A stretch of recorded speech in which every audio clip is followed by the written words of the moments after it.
පෘථිවියේ පෙනහළු යුගල ලෙසින් හඳුන්වනු ලබන ලෝකයේ විශාලතම වැසි වනාන්තරය වූ ඇමසන් වැසි වනාන්තරය ගැනයි අද අපි කතා කරන්න සූදානම් වෙන්නේ.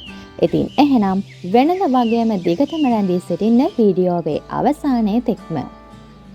වර්ග කිලෝමීටර් මිලියන 5.5ක් පමණ විශාලත්වයකින් යුත් මේ ඇමසන් වැසි වනාන්තරයේ පිහිටලා තියෙන්නේ නම් දකුණු ඇමරිකාවේ. ඉතින් ඒ විදිහට කිව්වහම ඔයාලට විශාලත්වය ගැන නම් හිතාගන්න අමාරු ඇතිනේ. මෙහෙම හිතන්නකෝ ලංකාව වගේ 83 ගුණයකටත් වඩා විශාලුණු වනාන්තරයක් තමයි ඇමසන් කියලා කියන්නේ. ඉතින් ඒ විදිහට මේ වැසි වනාන්තරයට ඇමසන් කියන නම ලැබිලා තියෙන්නේ නම් ග්‍රීක මිත්‍යා කතාවල ඉන්න සැමියෙකු නැති කාන්තා වීරවරියක් වන ඇමසන්ගේ නම තමයි ස්පාඤ්ඤ ගවේෂකයෙකු වන ෆ්‍රැන්සිස්කෝ ඔරලානා විසින් ලබා දීලා තියෙන්නේ. ඉතින් ඔය විදිහට නම් කෙරෙන මේ වනාන්තරය දකුණු ඇමරිකාවේ පිහිටා තිබුණත් එය මූලික වශයෙන්ම අයිති වන්නේ නම් බ්‍රසීලයටයි. ඊට අමතරව බොලිවියාව, පේරු, ඉක්වදෝරය, කොලොම්බියාව, වෙනසුලාව, ප්‍රංශය වගේ රටවල් වලටත් මෙහි අයිතිවීමක් පවතිනවා.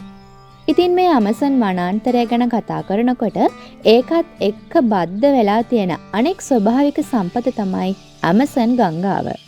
වනාන්තරයේ උතුරු දෙසින් පිහිටලා තියෙන මේ ගංගාව අතු ගංගාත් සමගම කිලෝමීටර් 6840ක් පමණ දිගකින් යුක්ත වෙනවා.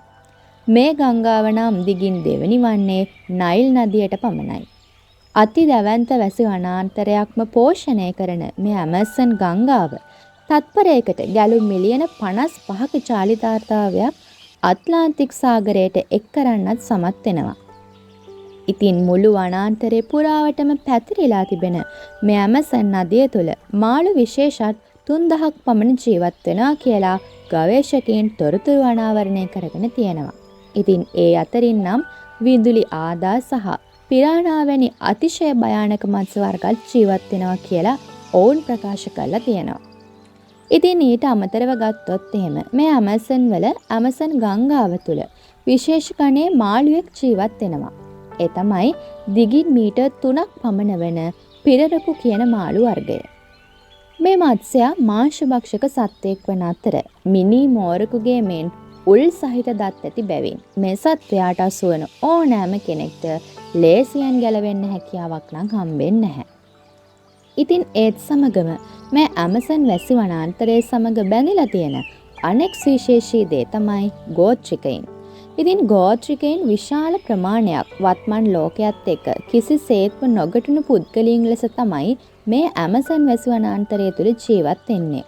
ඒ අතරින් අමරින්ඩියන් කියන ගෝත්‍රිකයන්ගෙන් කොටසක් කිසිම දවසක බාහිර ලෝකයේ මිනිසුන් සමග ගැටීමකට ලක් වෙලා නැහැ කියලා තමයි තවත් පිරිසක් විශ්වාස කරන්නේ.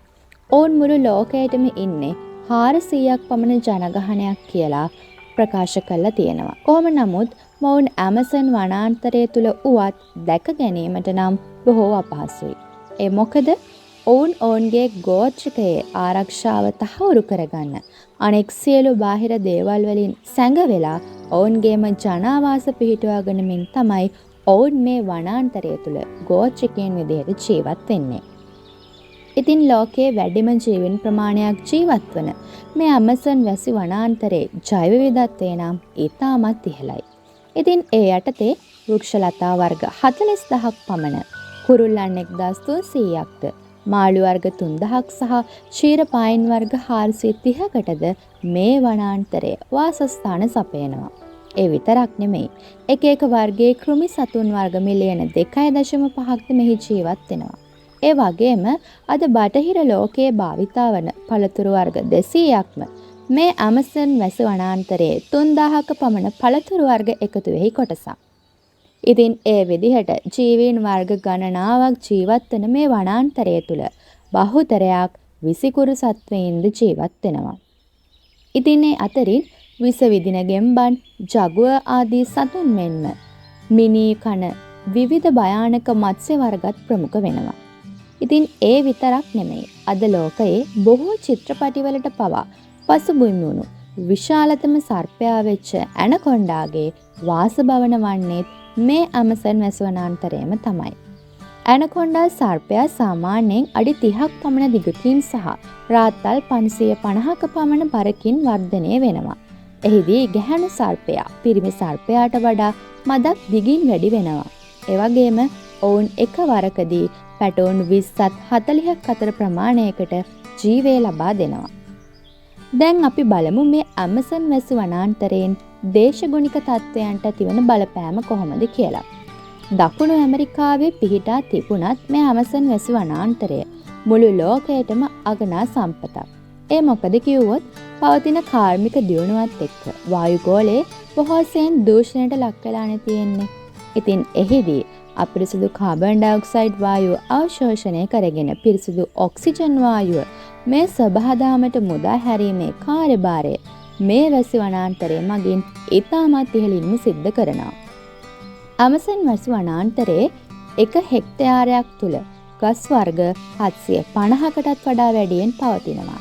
ඉතින් එපමණ ශාක ප්‍රමාණයක් සහිතව ඝනකම් වනවැස්මක් පවතින නිසා අහසින් වැටෙන වැහි බිඳුවක් උස්ගස් මුදුනේ සිට කෙලින්ම බිමට පතිත වීමට විනාඩි 10ක පමණ කාලයක් ගත වෙනවලු.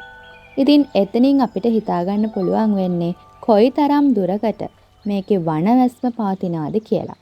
නමුත් මේ වනාන්තරයේ වටිනාකම නොදන්නා සමහරක් පිරිස් වර්තමානයේදී විශේෂයෙන්ම බ්‍රසීලයේ වගාකරුවන් Tamanගේ භූමි සීමාවන් නොනවත්වාම ඇමසන් වනාන්තරය තුලට රැගෙන යාම නිසා වනාන්තරයේ ගිනි ගැනීම, ගස් කපා දැමීම වලට ලක් වෙනවා.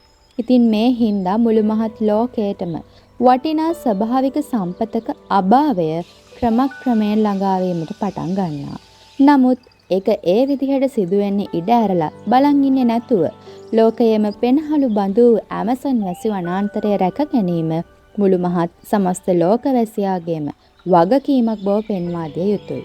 ඉතින් ඒ වෙනුවෙන් පවතින නීති රෙගුලාසි බලාත්මක කිරීම, චන්ද්‍රිකා තාක්ෂණය මගින් නිරන්තරයෙන් වනාන්තරය නිරීක්ෂණය කිරීම, පරිසර වේදීන්ගේ මැදිහත් වීම මගින් මේ වන විනාශය වළක්ව ගන්න පුළුවන්. ඉතින් ඔන්න ඔය විදිහට තමයි අපි අද ඇමසන් වැසි වනාන්තරය ගැන තොරතුරු කතා කරේ. ඉතින් මේ වගේම තවත් ලස්සන වීඩියෝවකින් අපි තවත් දවසක හම්බ වෙන්නම්. සුබ දවසක්.